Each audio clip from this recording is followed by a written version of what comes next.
That's the wind you're hearing. Walking Theo, my dog. Theo is a female named for Theodosia of Hamilton fame. I'm walking in my favorite place, which is the abandoned campus of the Kings Park Psychiatric Center. Absolutely beautiful campus. It's a beautiful fall day, golden leaves on the trees, brilliant sun, a little bit windy. Maybe that's affecting the quality of this recording. Maybe you can't hear anything, but I don't know what I'm going to do with it. About 45 degrees. Crisp and beautiful. I'm wearing my municipal time Virginia sweatshirt. My daughter goes there.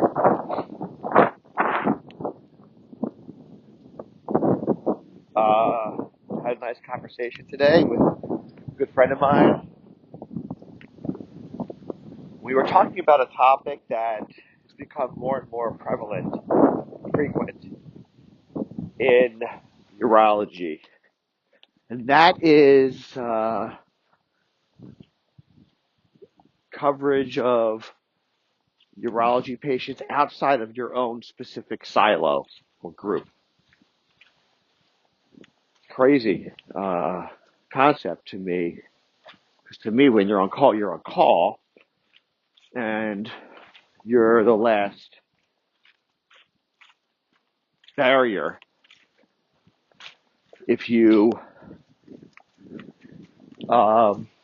the other groups get right of first refusal, and it's maybe not a nice thing to do to the other urologist, but at the end of the day, if Dr. Smith is on call, Dr. Smith has to suck it up and take care of the patients in an actual take care of the patients, not do what one of these put a band-aid on the issue until the next day when the other person comes in.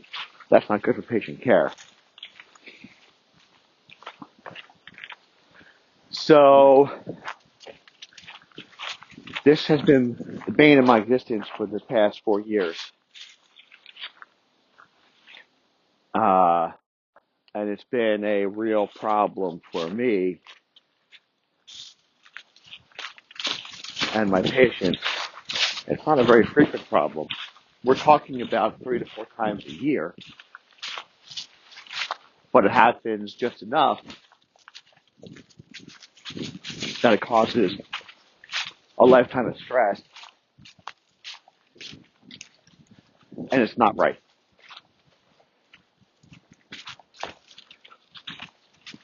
What do you think?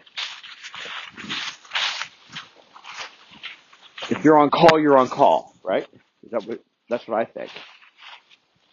You just suck it up and deal with it. You don't have to like it, but you have to deal with it.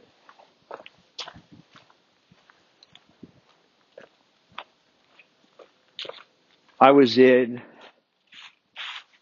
Virginia once visiting my daughter, and the patient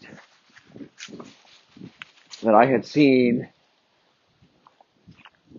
who was in retention at the hospital, and I had done a TURP on him. Got the catheter out. This was an elderly man in a nursing home having all kinds of catheter-related issues, and I was able to successfully get the catheter out. It's a big improvement in quality of life for this man. And he had been ignored over the years because he's old. He's in a nursing home. So there's no reason to try to improve his life. But I don't think that way. I try to do what's best for everybody. So did a TUR on him, and it went fine. Got the catheter out. He remained in the hospital another 4 to 5 days, and then he was discharged. He was discharged back to his nursing home, and I uh, left to visit my daughter in college. I woke up in the morning to a text message or to a call that Mr. X is bleeding. And I said, well, he should probably uh, be seen by someone. And I said, yeah, so have him go back from the nursing home, or and I took the history and so on. It wasn't very severe, but I did want him to be seen. He said, he's still here. I said, what do you mean? He was discharged 2 days ago. He said, yeah, but the nursing home can't take him, so he's been boarding here. So technically he's been discharged, but he's boarding at the hospital. And so I said, well, you got to call urology on call. About an hour later, I get a call back. They're refusing to see him. I'm like, what do you mean they're refusing to see him? They won't see him. And I'm like, well, what do you want from me? I'm in Virginia. I can be there in 10 hours. And I'm not on call. And he was discharged from the hospital. And I, and I don't have anyone. There's no one in my group, uh, in my NYU group, that will cover me. So you have to call the person on call. They said, okay. So then I get a call about an hour later by the chief of the urology service, who's not part of NYU. He's part of a different group. And he was a major believer in silos. If you're System A, you have to cover System A, all patients. If you're System B, you have to cover System B, all patients. And he calls me up, and I'm in Virginia. I'm having lunch with my daughter, my wife. And he calls me furious.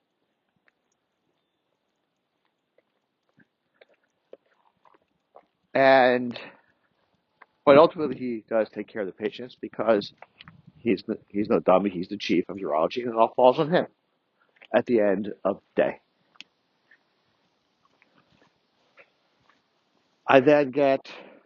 The next day I get a call from the chair of surgery department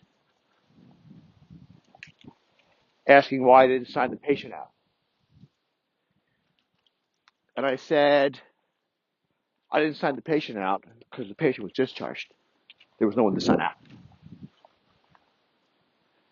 And she said, you should have signed him out. I said, do you sign out your patients that are home? No. I said, well, I don't either. This patient was discharged, but the patient was still in the hospital. I said, well, I didn't know that. No one told me that. I don't. Do you sign out patients that are stable in the hospital? I asked her. No. I said, well, I don't either. We went back and forth. This was for, this was for maybe a half hour conversation, and ultimately, this chairman of surgery came to see that this was a problem more of dysfunctional team as opposed to me. And to her credit, she was able to work out a solution. One side being my team, which felt that call was call, and the other team which felt that there are silos and System A covers System A, System B covers System B, and System C covers System C. This particular hospital in which I worked had really strange rules, at least I felt they were strange. Uh, if, for example, if the patient was on the first floor, Silo A refused to see the patient. Well, if the patient was on the second floor, they would. If Silo B ever saw the patient in the last 6 months or 3 months, Silo A would never see the patient. If Silo A saw the patient, they would continue to see the patient and deliver good care. If a patient came into the emergency room on a day that no one was on call, but the patient was stable and could be seen the following day, Silo A and B both refused to see the patient because the patient came in on a day when there were no urologists on call.